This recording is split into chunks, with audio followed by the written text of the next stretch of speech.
ಅವ್ರೆ, ನೀವ್ ಏನ್ ಮಾಡಕ್ ಹೊರಟಿದ್ದೀರಾ? ಯಾಕಾಗ್ ಮಾಡಿದ್ರಿ? ಹುಚ್ಚಿಡ್ದಿದ್ಯಾ ನಿಮ್ಗೆ? ದುರ್ಗಾ ಏನಾಯ್ತು? ಯಾಕೆ ಹೀಗೆ ಮಾತಾಡ್ತಿದ್ಯಾ? ನಾನೇನ್ ಮಾಡ್ದೆ?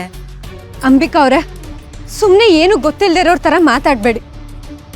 ಅಲ್ಲ ಪಾಪ ದಮಯಂತಿಯವ್ರಿಗೆ ಆ ಥರ ಹೊಡೆಯೋದಕ್ಕೆ ನಿಮ್ಗೆ ಹೇಗ್ ಮನ್ಸು ಬಂತು? ಏನೋ ನಾನು ದಮ್ಮಗೆ ಹೊಡೆದ್ನಾ? ನಾನು ಯಾಕೆ ಅವಳಿಗೆ ಹೊಡಿಲಿ? ಅಂಬಿಕಾ ಅವ್ರೆ, ಬರೀ ಹೊಡೆಯೋದಷ್ಟೇ ಅಲ್ಲ, ಅವ್ರ ಕೈ ಮುರಿಯೋದಕ್ಕೆ ಹೋಗಿದ್ರಿ.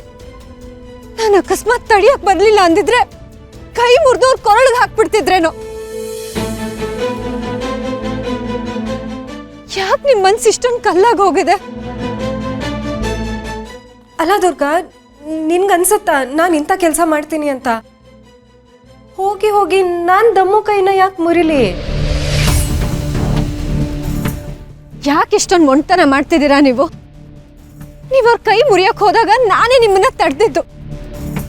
ಇದೆಲ್ಲ ನನ್ನ ಕಣ್ಣು ಮುಂದೆನೆ ನಡೀತು. ಈಗ ನೋಡಿದ್ರೆ ನಂಗೆ ಇದ್ಯಾವುದು ನೆನಪೇ ಇಲ್ಲ ಅಂತ ಹೇಳ್ತಿದ್ದೀರಲ್ಲ.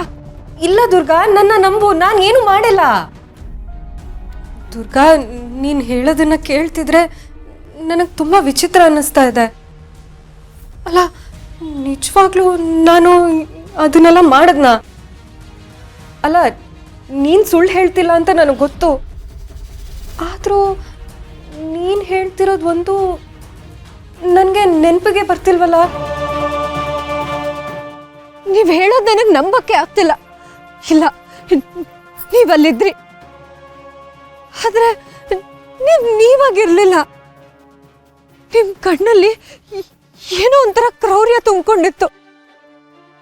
ಆದ್ರೆ ನೀವಿವಾಗ ಅದೆಲ್ಲ ನನಗೆ ನೆನಪೇ ಇಲ್ಲ ಅಂತ ಹೇಳ್ತಿದ್ದೀರಲ್ಲ. ಅಯ್ಯೋ ದೇವ್ರೆ, ನನಗೇನಾಗ್ತಿದೆ ದುರ್ಗಾ? ನಾನೇನಾದರೂ ಮಾಡಿದ್ದೀನಿ ಅಂದರೆ ಅದು ನನಗೆ ಯಾಕೆ ನೆನಪಿಗೆ ಬರ್ತಿಲ್ಲ? ಅಲ್ಲ, ನಾನು ಯಾವತ್ತೂ ಯಾರಿಗೂ ಕಾರಣ ಇಲ್ಲದೆ ನೋಯಿಸೋಳಲ್ಲ ಅಂತ ನಿನಗೆ ಗೊತ್ತಲ್ವಾ? ಇವತ್ತು ನಾನು ದಮ್ಮು ಕೈ ಮುರಿದೆ ಅಂತ ನೀನು ಹೇಳ್ತಿದ್ಯಾ. ನಾಳೆ ನಾನು ಇನ್ನೇನು ಮಾಡಿಬಿಡ್ತೀನೋ? ನನಗೆ ತುಂಬ ಭಯ ಆಗ್ತಿದೆ ದುರ್ಗಾ. ನನಗೇನೋ ಕೆಟ್ಟದಾಗ್ತಿದೆ ಅಂತ ಅನ್ನಿಸ್ತಿದೆ. ನನ್ನ ತಲೆಯಲ್ಲಿ ಏನೋ ಓಡ್ತಿದೆ, ಆದರೆ ಅದು ಏನು ಅಂತ ನನಗೆ ಮಾತ್ರ ಗೊತ್ತಾಗ್ತಿಲ್ಲ. ನನ್ನ ನೋಡು ದುರ್ಗಾ, ನಾನು ಸುಳ್ಳು ಹೇಳ್ತಿದ್ದೀನ? ನನಗೆ ಏನಾಗ್ತಿದೆ ಅಂತಲೇ ಗೊತ್ತಾಗ್ತಿಲ್ಲ ದುರ್ಗಾ. ನಾನು ಅವಳಿಗೆ ಅಪಾಯ ಮಾಡೋದಕ್ಕೆ ಏನಾದರೂ ಕಾರಣ ಇರಬೇಕಲ್ವಾ? ಅವಳು ನನಗೆ ಏನೇನು ಅನ್ಯಾಯ ಮಾಡಿದಾಳೆ ಅಂತ ನನಗೆ ಗೊತ್ತಿದ್ರು ನಾನು ಇಷ್ಟು ದಿವಸ ಸುಮ್ಮನಿದ್ದೆ. ಮತ್ತೆ ಈಗ ಹೋಗಿ ನಾನು ಯಾಕೆ ಅವಳು ಕೈ ಮುರಿಯೋದಕ್ಕೆ ನೋಡ್ತೀನಿ? ಅಲ್ಲ, ನಿಮಗೆ ನಿಜವಾಗ್ಲೂ ಏನು ನೆನಪಿಲ್ವಾ? ದೇವ್ರಾಣಿಗೂ ನನಗೇನು ನೆನಪಿಲ್ಲ ದುರ್ಗಾ. ಅಲ್ಲ, ನಾನು ನಿನ್ನ ಹತ್ರ ಸುಳ್ಳು ಹೇಳಿ ಏನಾಗಬೇಕಾಗಿದೆ ನನಗೆ? ದುರ್ಗಾ, ಪ್ಲೀಸ್ ನನ್ನ ನಂಬು ದುರ್ಗಾ, ಪ್ಲೀಸ್.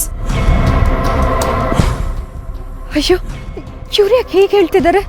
ಹಾಗಾದ್ರೆ ನಾನು ನೋಡಿದ ಸುಳ್ಳ? ಇಲ್ಲ, ಅದು ಸುಳ್ಳಲ್ಲ. ದಮಯಂತಿಯವ್ರ ಕೈಗೆ ಏಟಾಗಿದೆ. ಹಾಗಾದ್ರೆ ಇವ್ರು ಮಾಡಿರೋ ಕೆಲಸ ಇವ್ರಿಗೆ ನೆನಪಿಲ್ವಾ? ತನ್ನ ಮೇಲೆ ತನಗೆ ಹತೋಟಿ ಇಲ್ಲ ಅಂದ್ರೆ ಏನರ್ಥ? ಅಪ್ಪ ದೊಡ್ಡ ಅನಾಹುತ ಆಗತ್ತೆ ಅಂತ ಹೇಳ್ತಿದ್ರು. ಇದು ಅದ್ರ ಸೂಚನೆನಾ?